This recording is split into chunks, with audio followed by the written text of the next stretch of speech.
ஆண்டவராகிய இயேசு கிறிஸ்துவின் இனிய நாமத்தில் உங்களை அன்போடு கூட இந்த அருமையான வேளையிலே வாழ்த்தி வரவேற்கிறேன். மீண்டுமாக தேவனுடைய நாமத்துக்கு மகிமைக்காக திரும்பவுமாக உங்களோட கர்த்தருடைய வார்த்தையை பகிர்ந்து கொள்ள ஆண்டவர் எனக்கு கொடுத்த நல்ல வாய்ப்புக்காக, தருணத்துக்காக நான் ஆண்டவரை ஸ்தோத்தரிக்கிறேன். இன்றைய நாளிலே சங்கீதம் 37வது சங்கீதம் 4வது வசனத்தை நான் உங்களோடு கூட பேசும்படிக்கு விரும்புகிறேன். இந்த வார்த்தையில இருந்து கர்த்தர் நம்மோடு கூட பேசும்படிக்கும், தேவன் நம்மோடு கூட இந்த வார்த்தைகளை கொண்டு இடைப்படும்படிக்கு நாம் இந்த வசனத்தை தியானிக்க போகிறோம். அங்கே சொல்லப்பட்டிருக்கிறது, கர்த்தரிடத்தில் மனமகிழ்ச்சியாய் இரு, அவருன் இருதயத்தின் வேண்டுகளெல்லாம் உனக்கு அருள் செய்வார் என்று அருமையான வேத வார்த்தை இங்கே சொல்லப்பட்டிருக்கிறது. குறிப்பாக அவர் உன் இருதயத்தின் வேண்டுதலையெல்லாம் உனக்கு அருள் செய்வார் என்று ஒரு அருமையான வேத வார்த்தை இங்கே சொல்லப்பட்டிருக்கிறதை நாம் பார்க்கக்கூடியதாக இருக்கிறது. பிரியமானவர்களே, நம்முடைய ஒவ்வொருடைய இருதயத்திலும் நமக்கு வேண்டிய தேவைகள் அதிகமாக இருக்கிறது.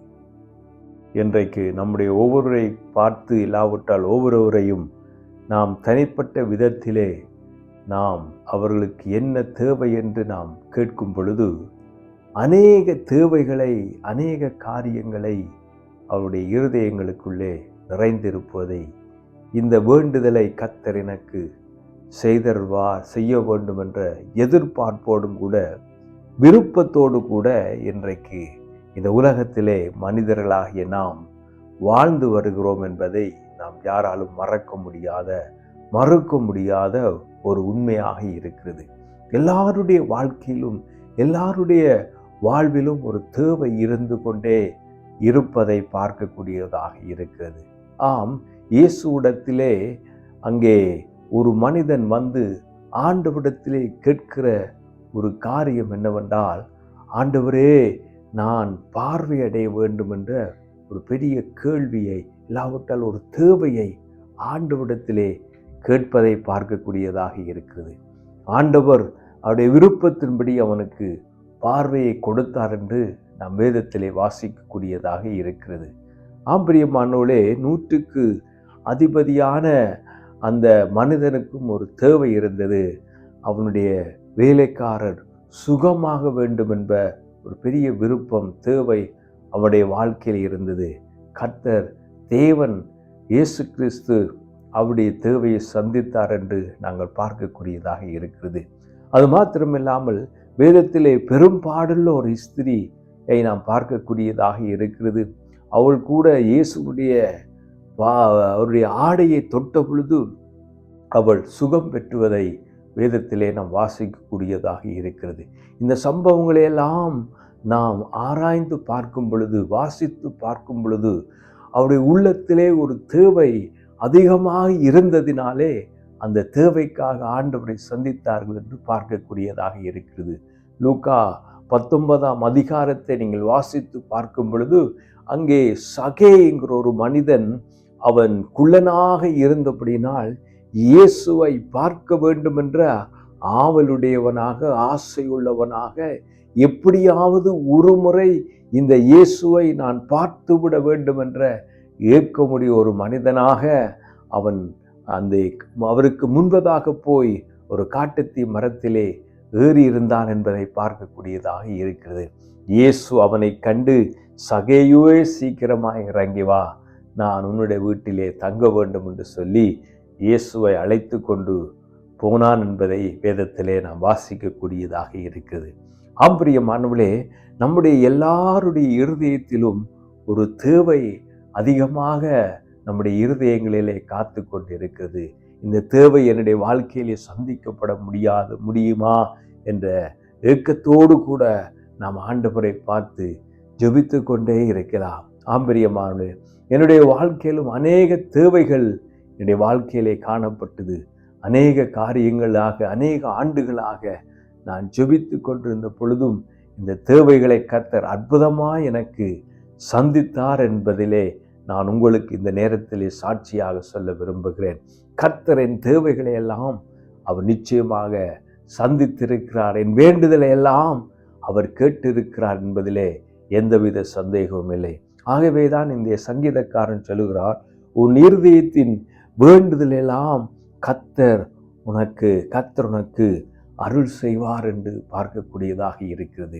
ஆம் பிரியமானவர்களே, இந்த செய்தியை கேட்டுக்கொண்டிருக்கிற அருமையான சகோதரி சகோதரி, இப்பொழுதே உங்கள் வாழ்க்கையிலே ஒரு இருதயத்திலே ஒரு ஏக்கத்தோடு கூட, ஒரு வேண்டுதலோடு கூட, ஒரு ஜெபத்தோடு கூட, ஒரு மன்றாட்டோடு கூட, ஒரு எதிர்பார்ப்போடு கூட நீங்கள் காத்து கொண்டிருக்கலாம். இந்த காரியம், இந்த சம்பவம், இந்த எதிர்பார்ப்பு, இந்த விண்ணப்பம், இந்த வேண்டுதல் எப்பொழுது சந்திக்கப்படும் என்று நீங்கள் எதிர்பார்த்து காத்து கொண்டிருக்கலாம். இங்கே ஆண்டவருடைய வேத வார்த்தை அருமையாக சொல்லுவது, உன் இருதயத்தின் வேண்டுதெல்லாம் கர்த்தர் உனக்கு அருள் செய்வார். அவர் அருள் செய்கிறவராக இருக்கிறார். வேதத்திலே வாசிக்கும் பொழுது, சரித்திரங்களை வாசித்து பார்க்கும் பொழுது, இயேசுவை பின்பற்றினவர்களுடைய வாழ்க்கையை நாம் எடுத்து பார்க்கும் பொழுது, தேவன் அற்புதமாக அவருடைய தேவைகளை சந்தித்திருக்கிறார் என்பதை பார்க்கக்கூடியதாக இருக்கிறது. ஆம்பிரியமானே, உங்கள் இருதயத்தின் வேண்டுதல்கள் என்ன? உங்கள் இருதயத்தின் ஏக்கங்கள் என்ன? உங்கள் இருதயத்தின் அங்கலாய்ப்பு என்ன?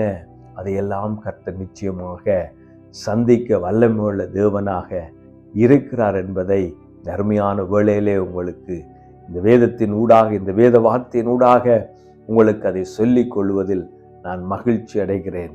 ஆண்டவராகிய இயேசு கிறிஸ்து எல்லாவற்றுக்கும் மேலாக எங்களுடைய பாவங்களை அவர் மன்னித்தவராக இருக்கிறார்.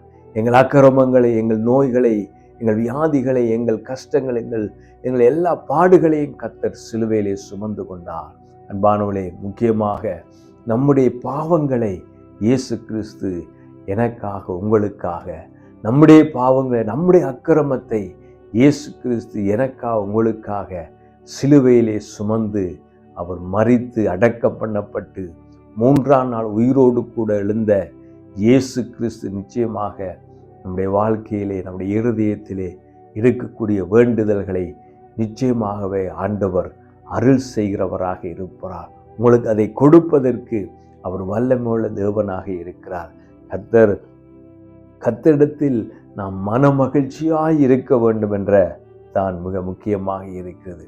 நாம் ஆண்டவரிடத்திலே முறுமுறுப்பு இல்லாமல், ஆண்டவரிடத்திலே நாம் எந்த குறைகளையும் கூறாதபடிக்கு அவரை சந்தோஷத்தோடு, மகிழ்ச்சியோடு அவரை துதித்து கொண்டு இருக்கும் பொழுது, அவரை பாடிக்கொண்டு இருக்கும் பொழுது, அவரையே நம்பி இருக்கும் பொழுது, அவரையே சார்ந்திருக்கும் பொழுது, அவரையே நோக்கி பார்க்கும் பொழுது, நிச்சயமாக நம்முடைய வாழ்க்கையிலே எங்களுடைய இருதயத்தின் ஏக்கங்களை எல்லாம், இருதயத்தின் வேண்டுதெல்லாம் உனக்கு அருள் செய்வார் என்ற இந்த எழுதியிருக்கிற வார்த்தையின்படி நிச்சயமாக நம்முடைய வாழ்க்கையிலே கர்த்தர் இதை செய்ய வல்லமுள்ளவராக இருக்கிறார். இந்த சங்கீதத்தை எழுதின மனிதன் கூட, இந்த சங்கீதத்தை எழுதின அவருடைய வாழ்க்கையிலே கர்த்தர் எத்தனையோ அற்புதங்களை செய்திருக்கிறார்.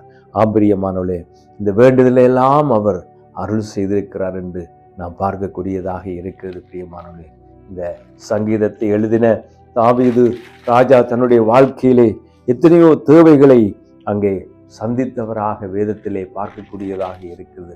ஆண்டவருடைய வாழ்க்கையிலே எத்தனையோ தேவைகளை சந்தித்திருக்கிறார். அவருடைய இருதயத்தின் வேண்டுதல் எல்லாம் கர்த்தர் அருள் செய்திருக்கிறபடினால் அந்த அனுபவத்தோடு கூட, அந்த நோக்கத்தோடு கூட, அந்த எண்ணத்தோடு கூட கர்த்தர் அதை செய்ய வல்லமையுள்ளவர் என்பதை கூட அவர் பாடி கர்த்தரை மகிழ்வித்திருக்கிறதை இந்த சங்கீதத்திலே நாம் பார்க்கக்கூடியதாக இருக்கிறது. என்னை கேட்டுக்கொண்டிருக்கிற அருமையான சகோதரியே, உங்கள் ஒவ்வொருடைய வாழ்க்கையிலும் ஆண்டவர் உங்களுடைய வாழ்க்கையிலே இருக்கக்கூடிய உங்கள் இருதயத்தின் வேண்டுதலை உங்களுக்கு அருள் செய்வதற்கு அவர் வல்லமையுள்ள தேவனாக இருக்கிறார். கர்த்தரிடத்திலே நீங்கள் மனமகிழ்ச்சியாய் இருக்கும் பொழுது, சந்தோஷமாய் இருக்கும் பொழுது, ஆண்டவர் உங்களுக்கு செய்யக்கூடிய அற்புதத்தையும் அதிசயத்தையும், ஆண்டவர் உங்களுடைய வாழ்க்கையில் நடப்பிக்க போற மகிமையான காரியங்களை பார்த்து நிச்சயமாகவே உங்கள் இருதயங்கள் மகளும் சந்தோஷப்படும். கர்த்தருக்குள்ளே இந்த நம்பிக்கையோடு, இந்த விசுவாசத்தோடு இந்த செய்தியை நான் நிறைவு செய்கிறேன். கர்த்தர் நிச்சயமாக உங்கள் இருதயத்தின் வேண்டுதலை எல்லாம் உங்களுக்கு அருள் செய்வார் என்று நான் உங்களுக்காக ஜெபிக்கும்படி விரும்புகிறேன். அன்புள்ள பிதாவே, உம்மை நன்றியோடு ஸ்தோத்தரிக்கிறேன் அப்பா.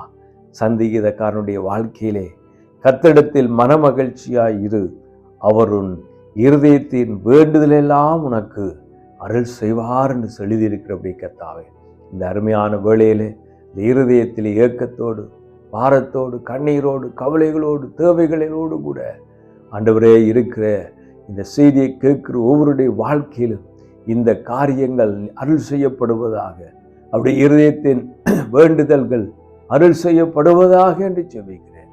கர்த்தர் இரக்கம் செய்வீராக.